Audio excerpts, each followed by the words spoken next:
Continuing with section 171, prevention of injury to public property. Police officer may, of his own authority, intervene to prevent any injury attempted to be committed in his view to any public property, movable, immovable, or the removal of injury of any public landmark by or other mark used for navigation. कहता है कि police वाला अपनी खुद की authority से intervene कर सकता है, किस लिए? प्रिवेंट करने के लिए कोई भी इंजरी मूवेबल पब्लिक प्रॉपर्टी के लिए या removal of injury on any public landmark, यानी कि पब्लिक प्रॉपर्टी का नुकसान हो तो वो इंटरवीन कर सकता है। Prevention of injury to public property, section 172, new section, persons bound to confirm to lawful direction of police. Police वाले जब लॉफुली डायरेक्ट करेंगे आपको, इस सेक्शन में बहुत ज्यादा पावर दे दी गई थी। फिर इसके ऊपर क्रिटिसिज्म भी हुआ था कि चलो बट ठीक है, a person shall be bound to confirm by the lawful directions of police officer. Police officer जो कहेगा लॉफुली, वो डायरेक्शंस का पालन करना होगा एक आम आदमी को। अगर नहीं करता पालन तो डिटेन कर सकती है police. Section 173, new chapter starts, chapters 13, information to police and their powers to investigate. Section 173 says information in cognizable cases. FIR जो लिखवाई जाती है सेक्शन के तहत लिखवाई जाती है। Subsection 1 says every information relating to commission of cognizable offense, irrespective of the area where the offense is committed, may be given orally या इलेक्ट्रॉनिक वे से to any officer in charge of police station. Electronic communication ये नई चीज डाली गई है अब, तो इसके ऊपर MCQ आ सकता है। And if given orally, it shall be reduced. अगर orally दी है तो लिखित में कर ली जाएगी और पढ़ के सुना दी जाएगी, और बाद में साइन करेगा वो बंदा, कंप्लेनेंट जो खुद होगा FIR को। By electronic communication, it shall be taken on record by him on being signed within 3 days by the person giving it. कहता है इलेक्ट्रॉनिक कम्युनिकेशन है तो वो ऑन रिकॉर्ड ले ली जाएगी और उसके द्वारा साइन कर दी जानी चाहिए। It shall be taken on record by him on being signed within 3 days by the person giving it. Sign करने हैं 3 दिन के अंदर अंदर। कितने दिन? 3 दिन। इसके ऊपर MCQ आएगा। जिसने FIR करवाई इलेक्ट्रॉनिकली, उसको 3 दिन के अंदर अंदर साइन करने हैं। And the substance thereof shall be entered into a book to be kept by such officer. कहता है कि जो सब्सटेंस है ना, वो बुक में लिखा जाएगा और बुक संभाली जाएगी उस ऑफिसर के द्वारा जिसने जो state government by rules prescribe करेगी। Further information given provided further that if information, अगर लड़की ने इंफॉर्मेशन दी है वुमेन रिलेटेड सेक्सुअल ऑफेंसेस के तहत, तो या कमिट हुआ हो या अटेम्प्ट भी हुआ हो चाहे उसका, तो वुमेन पुलिस ऑफिसर ही लेगी या women officer. Further that in the event of that the person against whom an offense so and so is alleged to have been committed or attempted or is temporarily, वो लड़की permanently या mentally, जिसके खिलाफ offence हुआ है वो लड़की temporary या परमानेंटली मेंटली या फिजिकली डिसेबल्ड है, तो उसकी जो स्टेटमेंट होगी, इंफॉर्मेशन होगी, वो स्पेशल एजुकेटर इंटरप्रेटर के द्वारा रिकॉर्ड करवाई जाएगी एक कन्वीनियंट प्लेस के हिसाब से उसके रेजिडेंस पर आके, या फिर एक कन्वीनियंट प्लेस उसकी चॉइस के पर। वो जो रिकॉर्ड करवाएगी इंफॉर्मेशन वीडियोग्राफी होनी चाहिए। Police officer shall get the statement of the person recorded under by magistrate under clause A of subsection 6 of 183 as soon as possible. कहते कि जब पुलिस वालों को उसने स्टेटमेंट दे दी है तो उसके बाद तुरंत ही मजिस्ट्रेट के सामने भी वो बयान करवा देगी। जो पहले 164 CRPC के बयान होते थे वो 164 CRPC के बयान होते थे वो 183 के हैं। तो मजिस्ट्रेट के सामने भिजवाकर वो वाला बयान भी करवा देंगे। Copy of information shall be, तो जो विक्टिम है उसको कॉपी ऑफ इंफॉर्मेशन दिला दी जाएगी जो उसने बात लिखवाई है, फ्री ऑफ कॉस्ट उसको वो वाली FIR यानी कि कॉपी उसको दिला दी जाएगी। Without prejudice to the provisions contained in 175 on receipt of information relating to the commission of any cognizable offense, जो 3 साल से ज्यादा की पनिशमेंट रखता है और 7 साल से कम, तो officer in charge of police station जो होगा प्रायर परमिशन डिप्टी SP की लेगा, कंसिडरिंग द नेचर और ग्रेविटी ऑफ ऑफेंस। पहले वो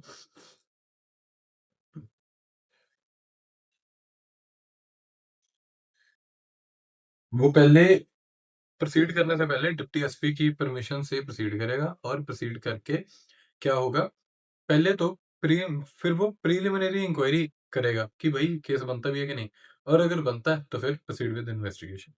और अगर मना कर दिया जाता है विक्टिम को officer in charge of police station के द्वारा कि नहीं करनी है एफआईआर, तो वो सुपरिटेंडेंट पुलिस को अप्लाई कर सकता है।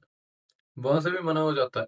तो आगे क्या प्रोसेस है, एसपी क्या करेगा, या तो खुद इन्वेस्टिगेट करेगा या फिर डायरेक्ट करेगा सबऑर्डिनेट को कि इन्वेस्टिगेट करो। अगर वहाँ पर भी जाके विक्टिम फेल हो जाए, तो फिर मजिस्ट्रेट को एप्लीकेशन देके, ठीक है? और अगर मजिस्ट्रेट को भी एप्लीकेशन देके फेल हो जाए, फिर ये आपकी नॉलेज के लिए, फिर वो मैंडेमस क्रेडिट डालेगा हाई कोर्ट में। खैर, continuing with theory itself. Section 174 information as to non cognizable cases and investigation of such cases. Non cognizable offence हुआ तब क्या होगा? कॉग्निजेबल में तो 173 फॉलो कर लिया। नॉन कॉग्निजेबल में एनसीआर होती है, नॉन कॉग्निजेबल रिपोर्ट लिखवाई जाती है। Information as to non-cognizable cases and investigation of such cases. When information is given to an officer in charge of police station or the commission within the limits of such station of a non-cognizable offense. तो जब officer in charge of police station को the information non cognizable offence की, तो वो substance को, वो वाली information को रिकॉर्ड करेगा बुक में, और book which will be kept by such officer as the state government prescribes. और फिर क्या करेगा, रिकॉर्ड करके बाद सारी मजिस्ट्रेट की के पास भेज देगा उसको, कि जो मजिस्ट्रेट के पास। और जो डीडीआर वो काटेगा, डेली डायरी रिपोर्ट, वो भी वो मजिस्ट्रेट को भेज देगा। कोई भी पुलिस ऑफिसर इन्वेस्टिगेट नहीं करेगा नॉन कॉग्निजेबल ऑफेंस बिना मजिस्ट्रेट के ऑर्डर के। और police officer having such receiving such order may exercise the same powers in respect of investigation. कहते कि जब उसको ऑर्डर आ गया, तो फिर वो ऐसे ही करेगा जैसे वो खुद वो ऐसे ही इन्वेस्टिगेट करेगा जैसे वो खुद officer in charge of police station है, लेकिन वो अरेस्ट विदाउट वारंट नहीं कर सकता। केस जहाँ पे 4-5 ऑफेंसेस बन रहे हैं और उनमें से एक भी कॉग्निजेबल है, तो सारा का सारा डीम हो जाएगा कॉग्निजेबल ऑफेंस की तरह। Section 175 police officers power to investigate cognizable case.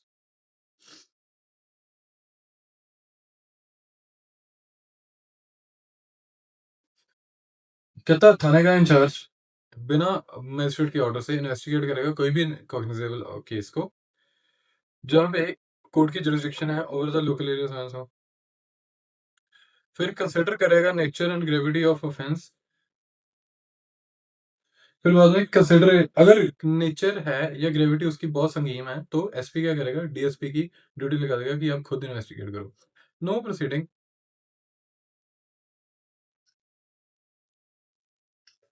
May require लिखा, शैल रिक्वायर नहीं, मे रिक्वायर है, मतलब चाहे तो, जरूरी नहीं कि डिप्टी एसपी करेगा हर बारी। तो कहने का मतलब है कि करवा सकते हैं अगर ज्यादा ही तगड़ा ही मर्डर मुर्डर हो गया कुछ।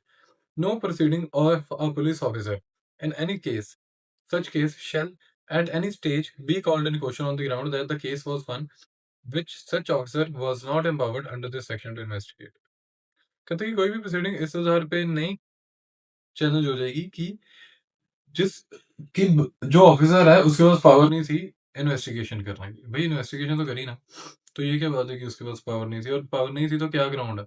तो इसलिए ये सेक्शन बनाया सब सेक्शन की, no proceeding of a police officer in any such case shall at any stage be called in question. Subsection 3. Any magistrate empowered under Section 210 may, after considering applications supported by affidavit, अगर magistrate को ठीक लगता है फिर वो investigation orders करवा देगा। Magistrate can direct officer in charge of police station to conduct investigation into any offence. उसको रीजन रिकॉर्ड करने की भी जरूरत नहीं है।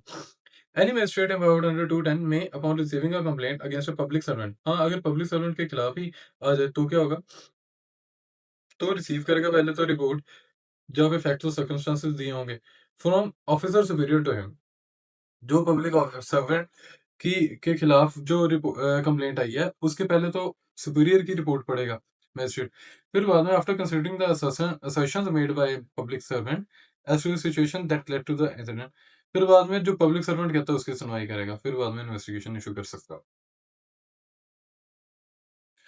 Procedure for investigation. Section 176 if from information received और otherwise officer in charge of police station, जब information आई और ऑफिस थाने के इंचार्ज को शक है कि भाई ऐसा कुछ ना कुछ ऑफेंस तो हुआ होगा, और उसके पास empower he is empowered under section 157 to 175 to investigate, तो वो रिपोर्ट भेजेगा मैजिस्ट्रेट को।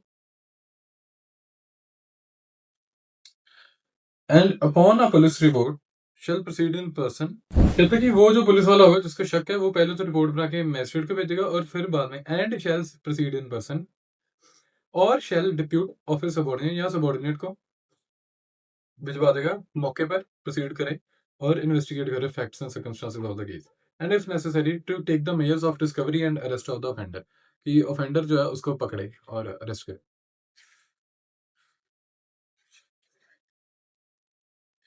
Provided that when information as to the commission of offence, कहते हैं कि अगर सीरियस नहीं है तो वो प्रोसीड खुद officer in charge of police station need not proceed in person, या डिप्यूट कर देगा, मौके पे जाके आप देख लो, छोटे वाले को कह देगा। If appears to the officer in charge that there is no sufficient ground, की ग्राउंड ही नहीं बनती इन्वेस्टिगेट करने की, तो वो इन्वेस्टिगेट नहीं करेगा।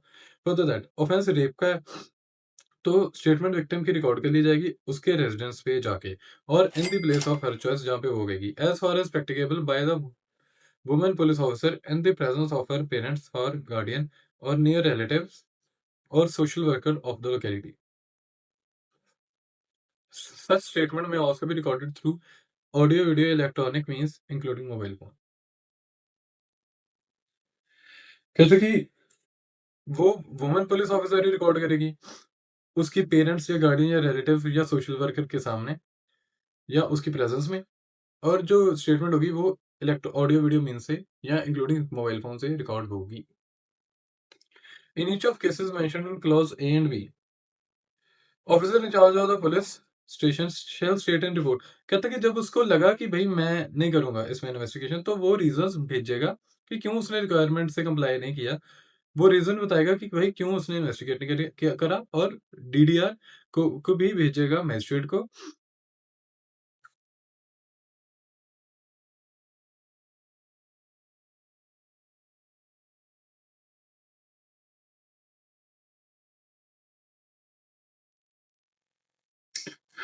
और जो खबरी होगा ऑफिसर उसको भी बताएगा कि भाई नहीं कर रहे proceed. Reasons that why investigation wasn't done, strictly comply नहीं की, और 176 क्लॉज 1 ए या बी में क्यों नहीं किया, कि ये क्यों उन्होंने फॉलो-अप नहीं किया? क्योंकि ये रिपोर्ट भी वो मजिस्ट्रेट को भेजेंगे अंडर सेक्शन 177। नेक्स्ट सेक्शन में इसी की बात करेगी ये रिपोर्ट की। खैर, on receipt of every information relating to the commission of an offence which is made punishable for 7 years और मोर, वो ऑफेंसेस जो कम से कम 7 साल या ज़्यादा की सज़ा वाले हैं, तो officer in charge of police station from such date as may be notified within a period of 5 years। From such date as may be from such date as may be notified within a period of 5 years by the state government। कहता है उस तारीख से जहाँ से state government 5 साल के अंदर अंदर प्रेस्क्राइब कर देती है एक डेट, जहाँ उसके बाद से cause the forensic expert to visit the crime scene. वो कहता है कि on receipt of every information relating to the commission of an offence which is made punishable, 7 साल या उससे ज्यादा वाली ऑफेंसेस, सजा वाली ऑफेंसेस में पुलिस थाने का इंचार्ज क्या करेगा,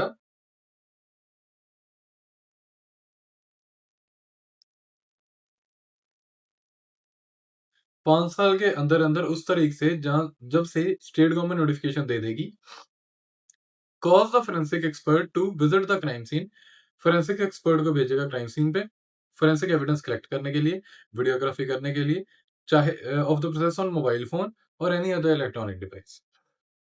Provided that where forensic facility is not available, state government shall, until the facility in respect of that matter is developed in the state, notify the utilization of said। तो एक state government की notification की बात क्यों करी है? ताकि state government हर state की ये फैसिलिटीज प्रोवाइड कर सकें, बना सकें। सेक्शन ने लेजिस्लेशन ने तो बना दिया और कंप्लाई ना हो, फिर फायदा क्या है?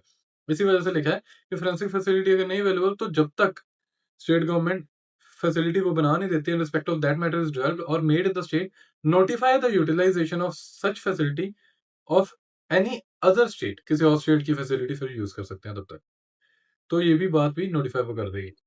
177 report how submitted, every report sent to a magistrate under 176 shall, if the state government so direct, अगर स्टेट गवर्नमेंट ऐसा डायरेक्ट कर देती है कि वो सुपीरियर ऑफिसर ऑफ पुलिस से जाए मैजिस्ट्रेट के पास, तो फिर सबसेक्शन 2 कहता है कि वो वाला superior officer may give such instructions to the officer in charge of police station as he thinks fit, and shall after recording such instruction on such report transmit कर देगा सेम मैजिस्ट्रेट को without delay. Superior officer instruction देगा officer in charge of थाने को, और record करके वो instruction report पर transmit कर देगा मजिस्ट्रेट को। 178 पावर टू होल्ड इन्वेस्टिगेशन या प्रिलिमिनरी इंक्वायरी, या तो प्रिलिमिनरी इंक्वायरी कर लो या तो टू होल्ड इन्वेस्टिगेशन।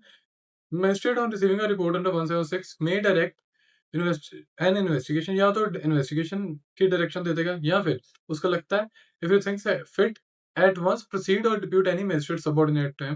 अगर उसको लगता है इन्वेस्टिगेशन सीधा ऑर्डर कर दो तो इन्वेस्टिगेशन ऑर्डर कर देगा। उसको लगता है प्रीलिमिनरी इंक्वायरी होनी चाहिए, वो खुद कर लेगा या सबऑर्डिनेट से करवा लेगा। Power that magistrate can give direction when police under 176 opts not to. जब पुलिस नहीं भी देती नहीं भी इन्वेस्टिगेशन करती, तो इस सेक्शन में पावर है मैजिस्ट्रेट के पास, वो डायरेक्शन इशू कर सकता है। Section 179, police officers power to require attendance of witness. इसमें पुलिस ऑफिसर के जो इन्वेस्टिगेट कर रहा है केस को, वो समन कर सकता है विटनेस को।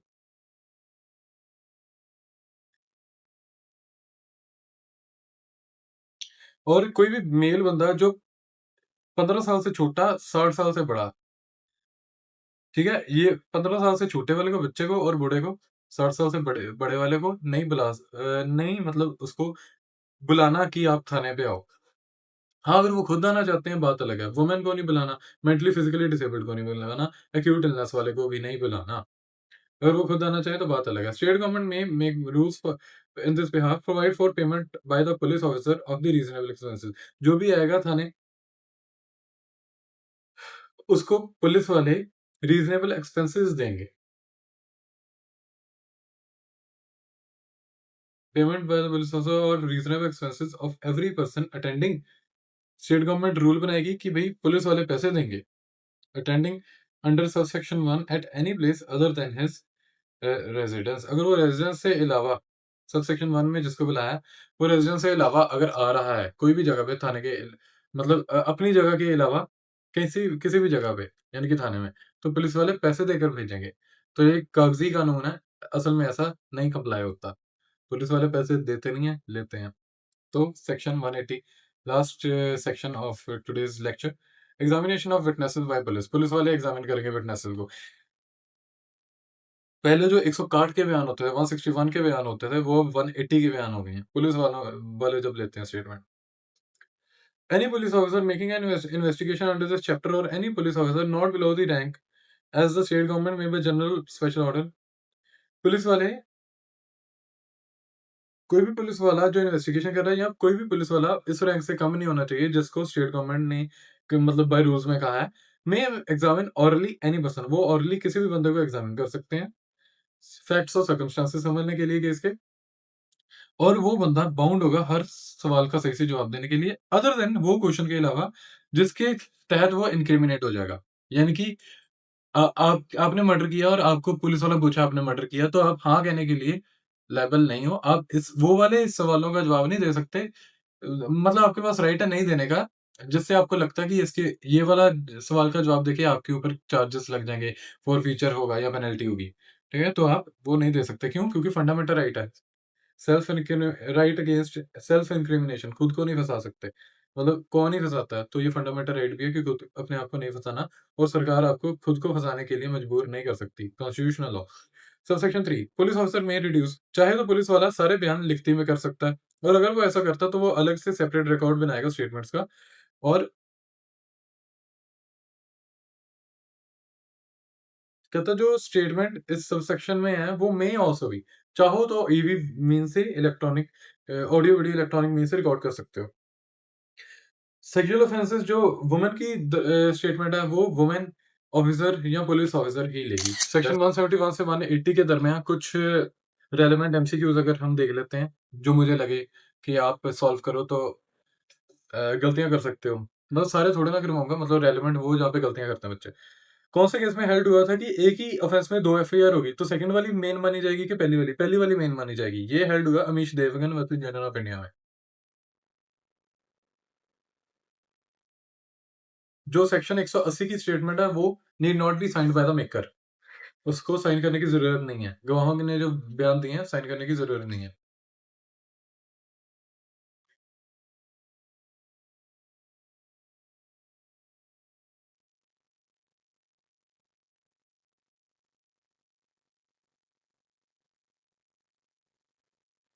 मैजिस्ट्रेट जो है, जो जो कन्फेशन या स्टेटमेंट रिकॉर्ड करता है, वो कौन से सेक्शन में करता है? पुरानी सीआरपीसी में तो 164 में करता था और 183 में भारतीय न्याय संहिता में करता। भारतीय नागरिक सुरक्षा संहिता में करता, सॉरी।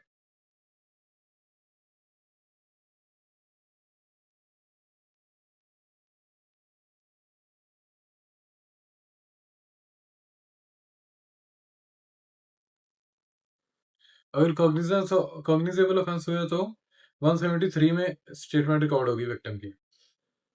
अगर नॉन कॉग्निजेबल हुआ तो 174 में होगी। ऐसे-ऐसे मतलब एमसीक्यूज़ बना के पूछ लेते हैं। कुछ ज़्यादा इन डेप्थ नहीं, मतलब सीआरपीसी में से जनरली हमें शुरू से ही देखा गया कि ज़्यादा बाल की खाल कम ही उधेड़ते नज़र आते हैं। That is it for today.